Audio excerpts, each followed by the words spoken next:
বন্ধুরা, welcome back to my Rina Ganguly kitchen. আজ আমি বানাবো গন্ধরাজ মজিতো।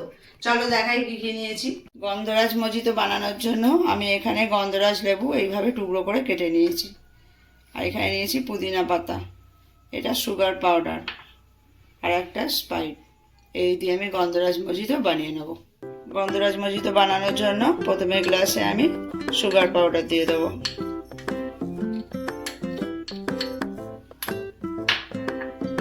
এরপর দিয়ে দেবো লেবুর টুকরোগুলো।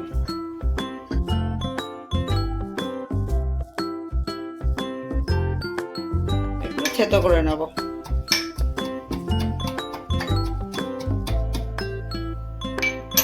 এরপর দেব স্প্রাইট।